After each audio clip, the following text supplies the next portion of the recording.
ॐ श्री गणेशाय नमः। श्री सोमाय नमः। श्री सोमस्तोत्रम्। ॐ अस्य श्री सोमस्तोत्रमहामन्त्रस्य गौतम ऋषिः अनुष्टुप् छन्दः सोमो देवता। सोम प्रीत्यर्थे पाठे विनियोगः। ॐ वां अंगुष्ठाभ्यां नमः। वीं तर्जनीभ्यां नमः। वूं मध्यमाभ्यां नमः। वैं अनामिकाभ्यां नमः। वों कनिष्ठिकाभ्यां नमः। वः करतलकरपृष्ठाभ्यां नमः। वां हृदयाय नमः। वीं शिरसे स्वाहा। वूं शिखायै वषट्। वैं कवचाय हुमा। वौं नेत्रत्र्याय वषट्। वः अस्त्राय भट्। भूर्भुवः स्वरोमिति दिग्बन्धः। ध्यानम् श्वेताम्बरोज्ज्वलतनं सितमाल्यगन्धं श्वेताश्वयोक्तरथगं सुरसेविताङ्घ्रिं। दोर्भ्यां धृताभयगदं वरदं सुधांसुं श्रीवत्समौक्तिकधरं प्रणमामि चन्द्रम्। आग्नेयभागे शरथो दशाश्वश्चात्रेयजोयामुनदे सजश्च। प्रत्यङ्मुखस्थचतुरस्रपीठे गदाधरो नो वतुरोहिणी सह। चन्द्रं नमामि वरदं शङ्करस्य विभूषणं। कलानिधिं कान्तरूपं केयूरमुकुटोज्ज्वलं।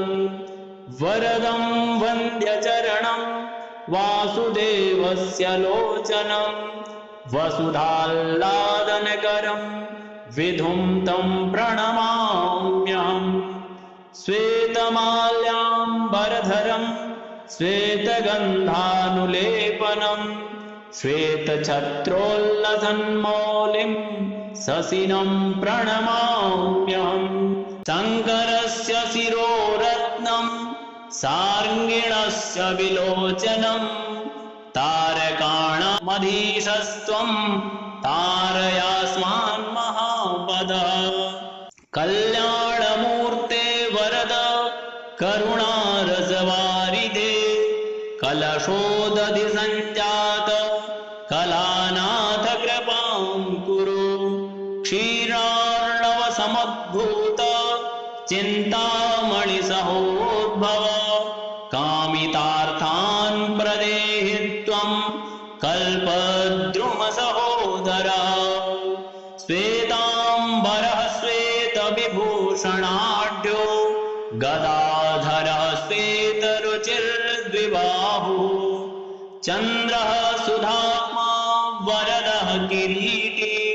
श्रेयांसि मह्यं प्रददातु देवः।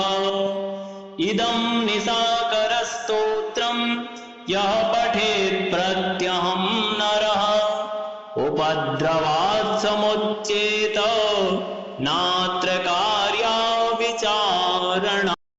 ॐ अस्य श्री सोमस्तोत्रमहामन्त्रस्य गौतम ऋषिः अनुष्टुप् छन्दः सोमो देवता। सोम प्रीत्यर्थे पाठे विनियोगः। ॐ वां अंगुष्ठाभ्यां नमः। वीं तर्जनीभ्यां नमः।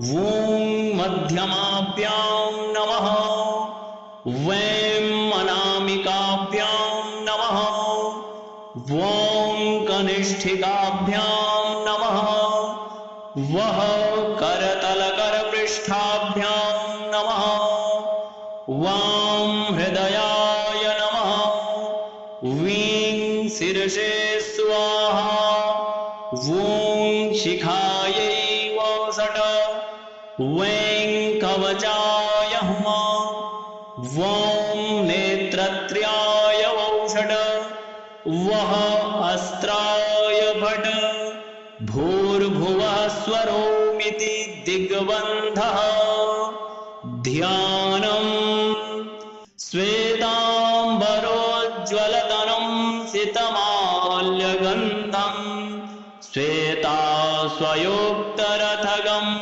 सुरसेविताङ्घ्रिम् दोर्भ्यां धृताभयगदं वरदं सुधांसं श्रीवत्समौक्तिकधरं प्रणमामि चन्द्रम् आग्नेयभागे सरथो दशाश्वश्चात्रेयजोयामुनदे सजश्च प्रत्यङ्मुखस्थचतुरस्रपीठे गदाधरो नो वतुरोहिणी सह चन्द्रं नमामि वरदं शङ्करस्य विभूषणं कलानिधिं कान्तरूपं केयूरमुकुटोज्ज्वलं वरदं वन्द्यचरणं वासुदेवस्य लोचनं वसुधाल्लादनकरं विधुं तं प्रणमाम्यहम् श्वेतमाल्याम्बरधरं श्वेतगन्धानुलेपनं श्वेतछत्रोल्लसन्मौलिं शशिनं प्रणमाम्यहम् शङ्करस्य शिरोरत्नं सार्ङ्गिणस्य विलोचनं तारकाणामधीशस्त्वं तारयास्मान् महापदः कल्याणमूर्ते वरद करुणारसवारिधे कलशोदधि सञ्जात कलानाथ कृपां कुरु क्षीरार्णवसमुद्भूत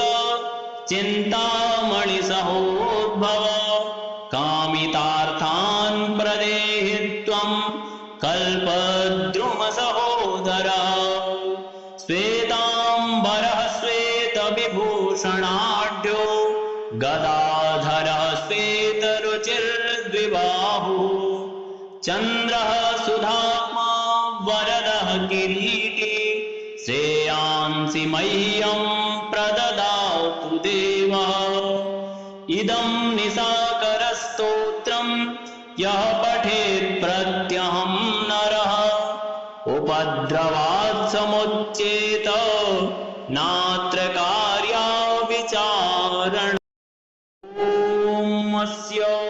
श्रीसोमस्तोत्रमहामन्त्रस्य गौतमऋषिः अनुष्टुप् छन्दः सोमो देवता सोमप्रीत्यर्थे पाठे विनियोगः ॐ वां अङ्गुष्ठाभ्यां नमः वीं तर्जनीभ्यां नमः वूं मध्यमाभ्यां नमः वैं अनामिकाभ्यां नमः वों कनिष्ठिकाभ्यां नमः वः करतलकरपृष्ठाभ्यां नमः वां हृदयाय नमः वीं शिरसे स्वाहा वों शिखायै वषट्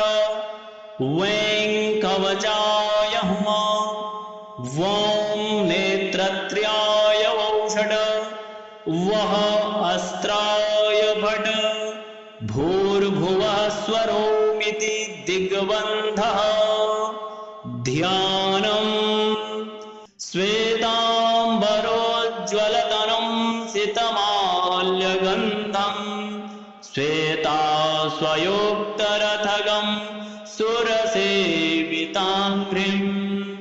दोर्भ्यां धृताभयगदं वरदं सुधांसुं श्रीवत्समौक्तिकधरं प्रणमामि चन्द्रम् आग्नेयभागे सरथो दशाश्वश्चात्रेयजोयामुनदेशजश्च प्रत्यङ्मुखस्थचतुरस्रपीठे गदाधरो नो वतुरोहिणी सह चन्द्रं नमामि वरदं शङ्करस्य विभूषणं कलानिधिं कान्तरूपं केयूरमुकुटोज्ज्वलं वरदं वन्द्यचरणं वासुदेवस्य लोचनं वसुधाल्लादनकरं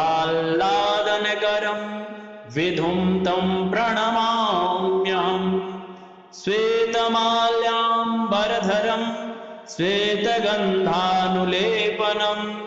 श्वेतछत्रोल्लसन्मौलिं शशिनं प्रणमाम्यहम् शङ्करस्य शिरोरत्नं सार्ङ्गिणस्य विलोचनं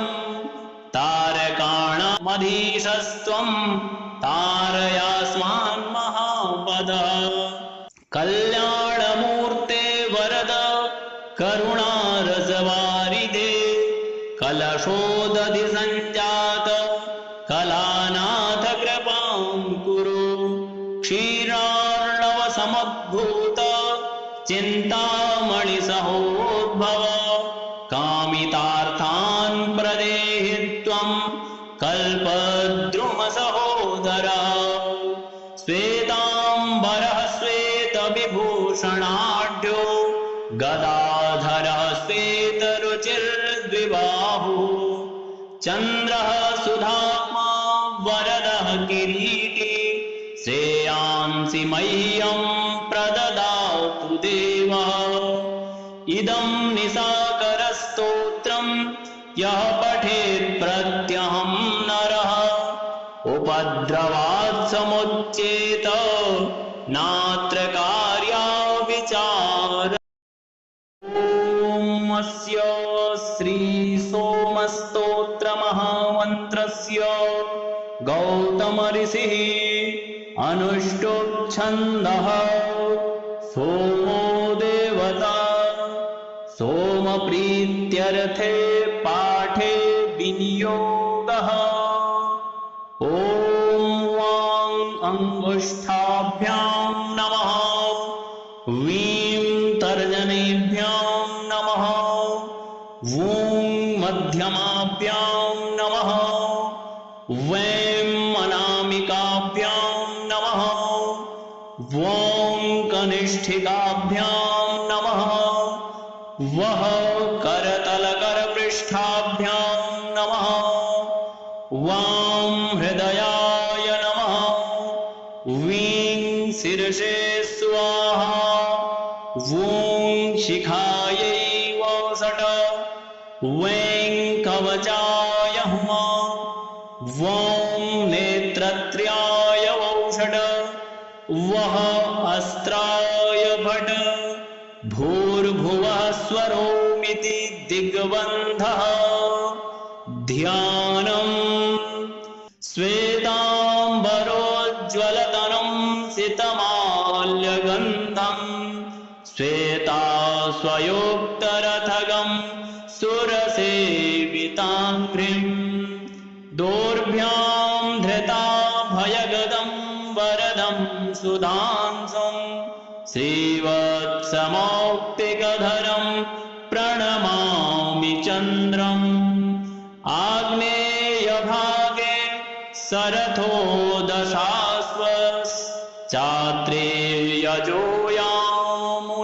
दशाश्वश्चात्रेयजोयामुनदेशजश्च प्रत्यङ्मुखस्थचतुरस्रपीठे गदाधरो नो वतुरोहिणी सह चन्द्रं नमामि वरदं शङ्करस्य विभूषणं कलानिधिं कान्तरूपं केयूरमुकुटोज्ज्वलं वरदं वन्द्यचरणं वासुदेवस्य लोचनं वसुधाल्लादनकरं विधुं तं प्रणमाम्यहम् श्वेतमाल्याम्बरधरं श्वेतगन्धानुलेपनं श्वेतछत्रोल्लसन्मौलिं शशिनं प्रणमाम्यहम् शङ्करस्य शिरोरत्नं सार्ङ्गिणस्य विलोचनं तारकाणामधीशस्त्वं तारयास्मान् महापदः कल्याणमूर्ते वरद करुणारसवारिधे कलशोदधि सञ्जात कलानाथ कृपां कुरु क्षीरार्णवसमुद्भूत चिन्तामणिसहोद्भव कामितार्थान् प्रदेहि त्वं कल्पद्रुमसहोदरा श्वेताम्बरः श्वेतविभूषणाढ्यो गदाधरः श्वेतरुचिर्द्विबाहुः चन्द्रः सुधात्मा वरदः किरीटी श्रेयांसि मह्यं प्रददातु देवः इदं निशाकरस्तोत्रं यः पठेत् प्रत्यहं नरः उपद्रवात् समुच्येत नात्र कार्या विचार ॐ अस्य श्रीसोमस्तोत्रमहामन्त्रस्य गौतमऋषिः अनुष्टुप् छन्दः सोमो देवता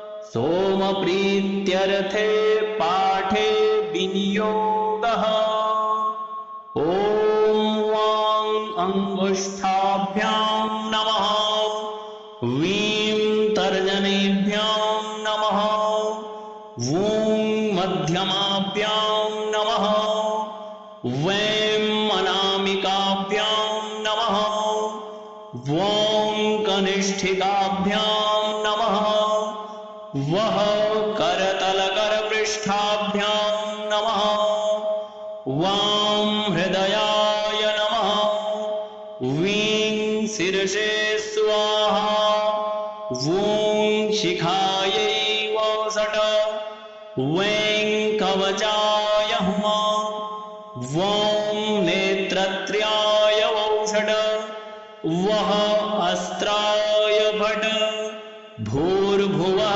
स्वरोमिति दिग्बन्धः ध्यानम् श्वेताम्बरोज्ज्वलतनं सितमाल्यगन्धं श्वेताश्वयोक्तरथगं सुरसेविताङ्घ्रिं दोर्भ्यां धृताभयगदं वरदं सुधांसुं श्रीवत्समौक्तिकधरं प्रणमामि चन्द्रम् आग्नेयभागे सरथो